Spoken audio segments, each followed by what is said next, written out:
Welcome back. Today I'm going to talk about fear as a signal and not as a weakness. So I think many of us are debilitated by fear. It controls a lot of our life. It's one of the most misunderstood experiences in the brain. But what I want to give you is just an explanation of how fear works, how to use it as not a weakness, but really as your superpower. There's some real life techniques in here. There's some real understanding, but I think fear is what holds us back from keeping it moving most of the time. Fear keeps us stuck. I think the strongest, most resilient of us, we're not fearless. We just fear less or know how to work with fear versus letting it keep us stuck. So I want you to learn about all that today and just kind of understand. So again, fear is not a weakness. It's really a superpower when it's used correctly. It's one of the most misunderstood experiences in the brain. It only means that the brain detected uncertainty, and your brain interprets uncertainty as danger. So understanding that a fear response is biological, you're going to have it anytime something feels uncertain. The brain is a prediction machine.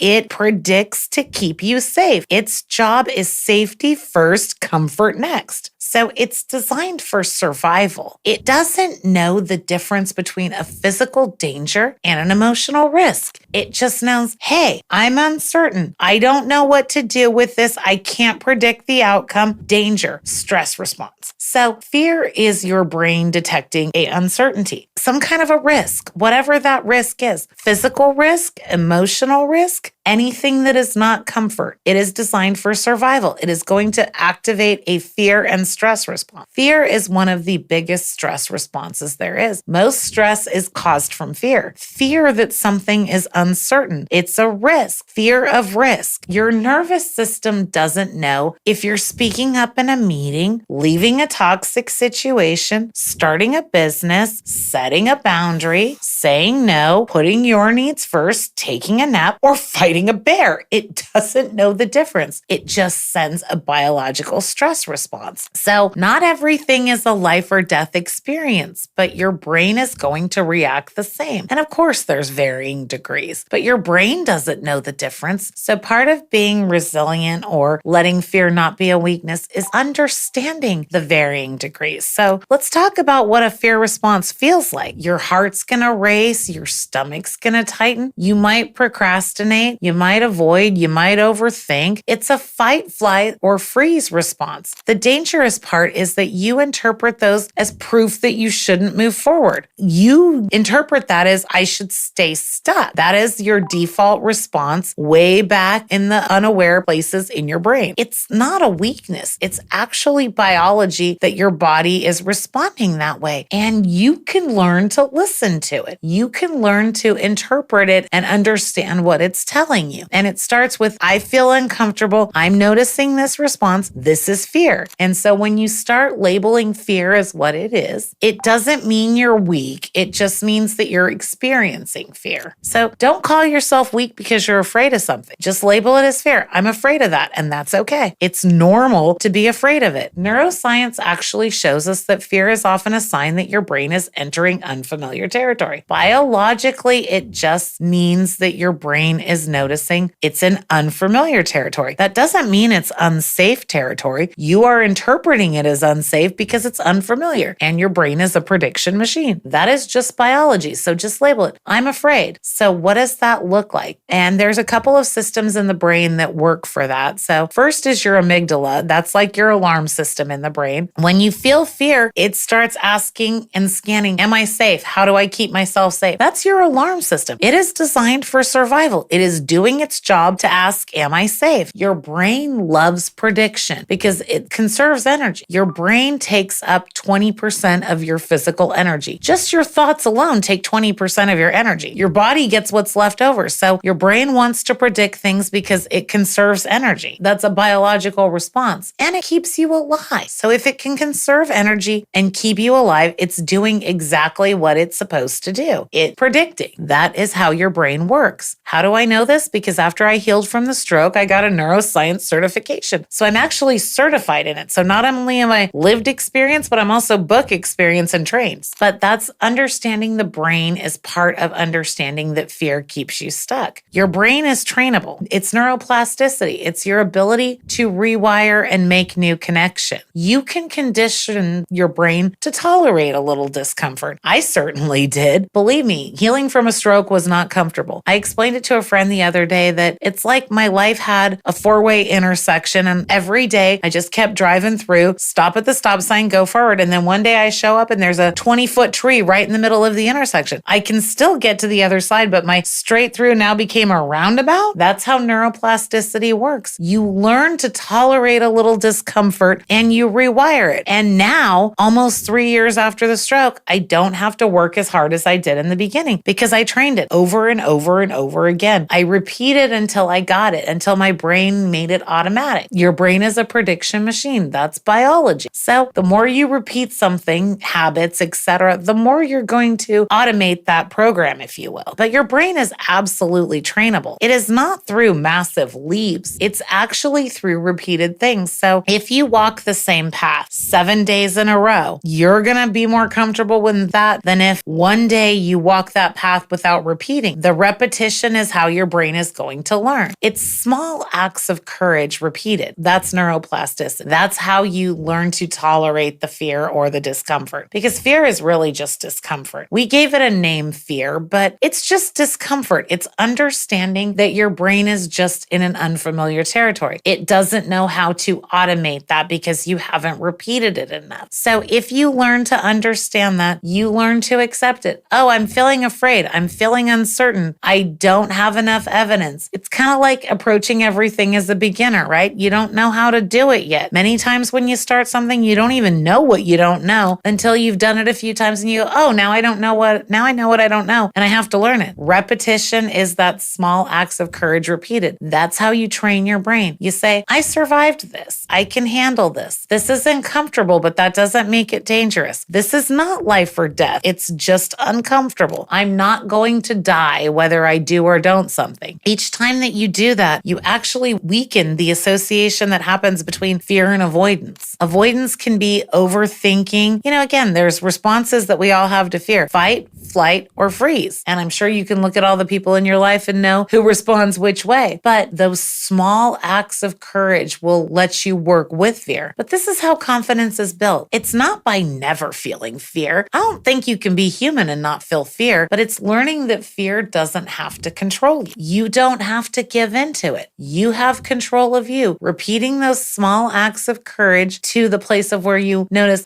this is uncertain. I'm afraid of this. I don't have a way for my brain to predict what's going to happen. I can't predict the outcome. We all need to know. How many times do you see something out there where they promise you results and you try to figure out, how do I know I'm going to get the result? That is a type of fear, right? Oh, well, I'm in this meeting and I have a really important thought to say. How is everybody else going to perceive me? Not speaking up is usually a reaction to fear. Oh, I got that thing in the mail that I need to respond to. Being an adult is no fun sometimes, but as an adult, there are responsibilities that we have to do. But you tend to avoid them in many cases because you can't predict what's going to happen if you do. And so that feeling of unknown keeps you stuck. But again, you're not fearless. You just fear less. And you do that by small acts of courage repeated over and over again. You train your nervous system to accept that you're afraid of something, and naming it sort of takes the danger off of that unknown monster. Oh, I'm afraid. I can label it. Now your brain can process, this is how I respond to fear. And you train that by these small acts of courage. Sometimes it's as simple as, I don't want to get out of bed today, but you move yourself into the shower. Just congratulate yourself. I really didn't want to get up. I wanted to give up today, but I got in the shower. Good job. That's a small act of courage. Your brain, because of the unknown of what you wanted to avoid that day, didn't want you to move forward. Congratulations. You kept it moving by repeating acts of courage, even if it's as small as just getting in the shower, getting in the car and leaving the house. There are plenty of days I get up where I'm like, I'd love love to just sit here in my bed all day long and do nothing. But sometimes you have to be responsible to get up and go. But understanding that it's fear.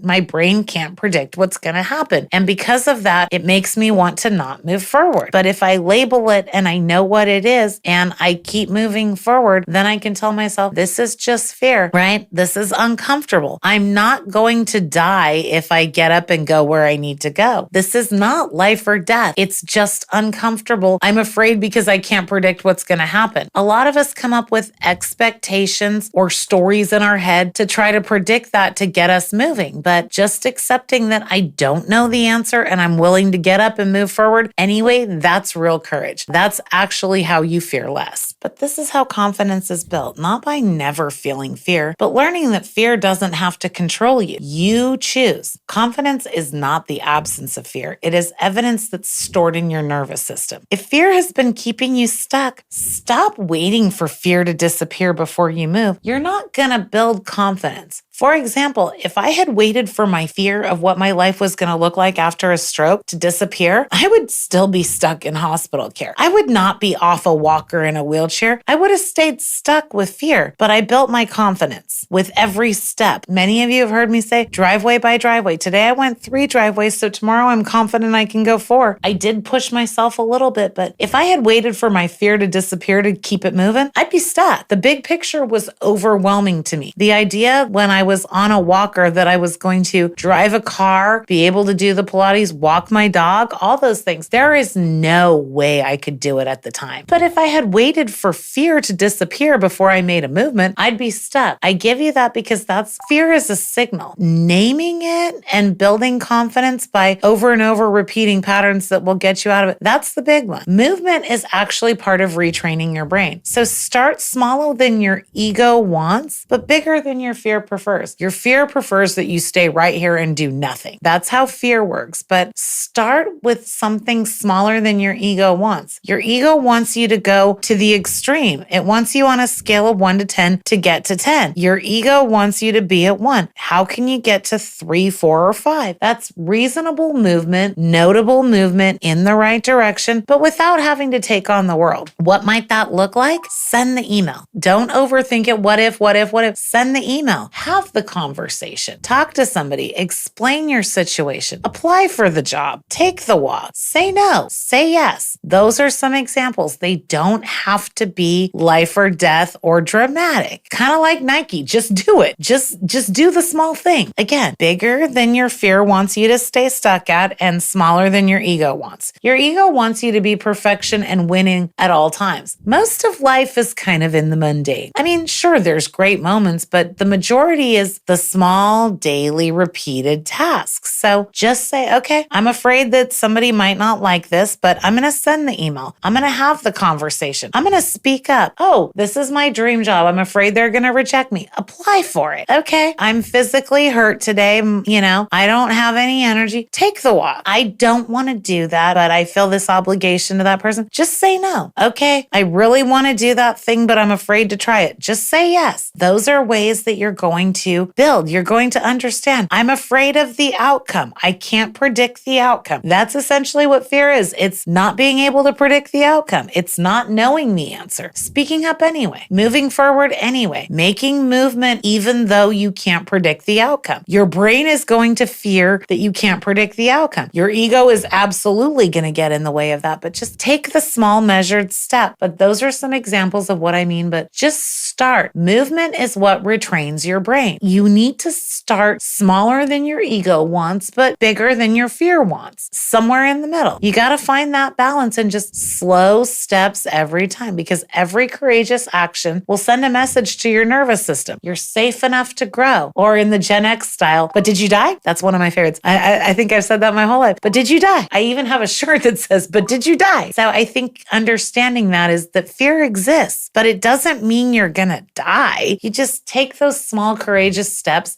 and you repeat, repeat, repeat. You sort of rinse and repeat all the time. And when you do that, you become courageous so that you're not fearless, you just fear less. Eventually, your brain will stop sounding the alarm in your amygdala of everything that terrifies you, of even the very thing that terrified you, because you're retraining it. This is how transformation actually happens neurologically. It's not overnight, but through repetition, choice by choice, thought by thought, step by step. I remember when I had a mentor in banking that was helping me grow up in banking, and I didn't know what I was doing. And one of his favorite things to tell me was, girl, baby steps, just baby steps. And that was so hard for me because I thought everything on a scale of 1 to 10 had to be a 13. And when I learned baby steps, that was really important. So thanks, buddy, for that one. You know who you are. But I think that's the repetition. It happens neurologically, choice by choice, thought by thought, step by step. And baby steps is going to get you there. You don't have to take on the world. You don't have to make it harder on yourself. If you keep it moving in the right direction, the gap will be filled. Consistency is going to be an outlier 100% of the time. Those who are consistent at something will be an outlier. Now, an outlier may gain more ground in a short amount of time, totally possible, and that happens. But those who consistently move in the right direction, it doesn't matter what facet of life you're applying it to. Work, play, business, relationships. If you consistently do something over time, you will win 100% of the time. You will get to the destination. So think about that repetition, but that's part of courage. It's just, I'm going to take the baby steps and not try to close the gap today. I don't need to close the gap because fear will always speak up, but you can train yourself to not let it lead. That's it. Just don't let fear lead. Get out of survival mode. Get your nervous system relaxed enough to let life happen, because fear is a signal that you are out of alignment. You're uncertain. It's a signal from your brain that it can't predict what comes next. It can't do what it wants to do, because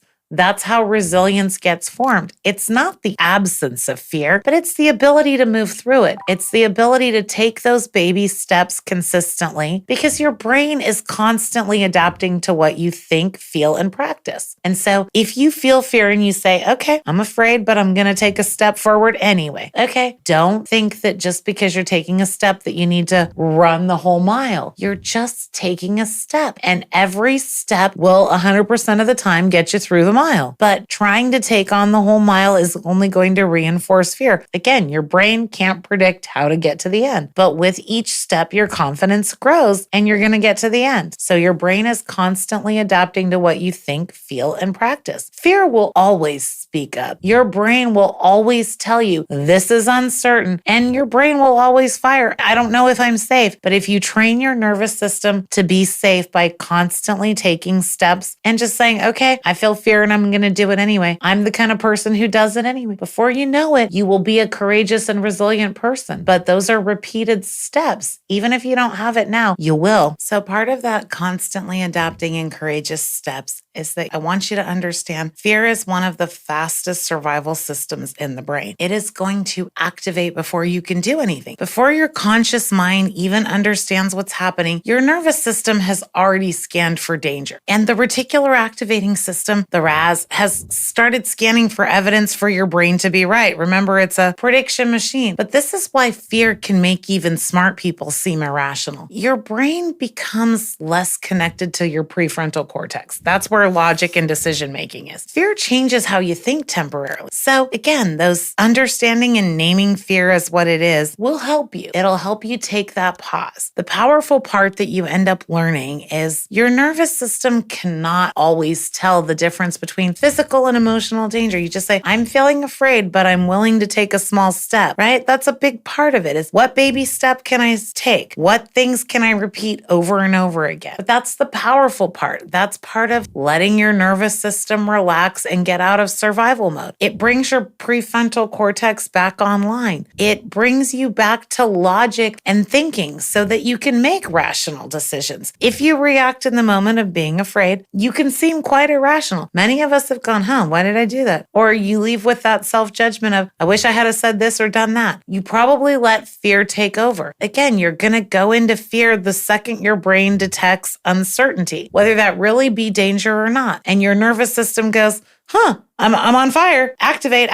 The alarm system in your brain, the amygdala, goes completely over, taking with alarms. Fire, the world's on fire. And your logic brain shuts down. And that's why you seem irrational. But again, you can say, okay, I understand that I'm feeling this way. I'm feeling fear. Every one of us is going to have a different signal to fear. For me, I do this. Like I just tense up. But everybody's going to have a different physical response. You might notice your feelings first. Whatever it is that helps you notice your fear, when you get to notice what that is for you, you just choose to make a small step forward no matter what with, I don't need to know the outcome. I'm just taking a step forward. It's not a signal to stop. It's a signal that your nervous system needs support. Your nervous system is braced for danger, however you want to brace, but fear makes you brace. Some of us, the brace is to come out fighting. Some of us is to retreat. Some of us is to just freeze, right? Some of it's run away, whatever that may be, but that's your response. And each one of us is going to have a different reaction. But again, it's not a signal to stop. It's not a signal to allow yourself to remain stuck. It's about making small movements in the right direction, repeating them over and over again until you're not letting fear take over for you. So let me tell you about some really important tools that I use for clients that I'm coaching. One of my favorites is the longer exhale. Just breathe in for 4 seconds and breathe out for 6. The longer exhale actually tells your brain we are safe enough to slow down. You kind of need to do that before you try to find those little small steps forward. Just the breathe in for 4, out for 6. That's really important and actually calms your nervous system to allow you to feel safe and slow down. Grounding brings the brain back into the present. Memory and sensory awareness are ways to do that. So put your feet in the grass. Sit down and imagine a big cord coming from your spine all the way into the center of the earth. Whatever it is that you got to do. Grounding is a big one. You just, instead of bracing, you're just grounded. You're more aligned, and that's a way to get out of the fear response. Look around. Name 5 things you can see. I see these 5 things in the room. What are 4 things you can touch in the room? And 3 things you can hear. So think about that. You might say, like, for example, 5 things I can see. I can see the wall. I can see the rug. I can see the plant. I can see the painting. I can see the window. What are 4 things you can touch? I can touch the plant. I can touch the door. I can touch the wall. I can touch the rug. What are 3 things you can hear? I hear the fan going. I hear the AC going. I hear a phone buzzing. Whatever that is, but that's a 5-4-3 method. That's another way to get out of your fear response in the moment. Movement. That's important. Fear creates energy in the body, almost like a static electricity buildup. If that energy stays trapped, your anxiety is going to grow. You can shake your hands, roll your shoulders, stretch out. These are all ways of movement to, again, allow you to just move. Fear may be automatic, but staying stuck doesn't have to be. So again, those small baby steps that you can repeat. If all you can do is remember to breathe in for 4 and out for 6, great. If all you can do is ground yourself in the moment, great. If you have to look around in 5-4-3, 5 things I can see, 4 things I can touch, and 3 things I can hear. You're activating your senses and you're bypassing that fear signal in the brain. If all you can do is move, roll your shoulders, shake your hands, that's okay. Again, fear is going to try to keep you stuck. You don't have to let it. Movement is one of the most important ways to let that energy flow. And that's part of what you need to do. So thanks for joining me today. As you've learned, fear may be automatic, but staying stuck doesn't have to be. Karma's real. Energy is contagious. Check your vibes.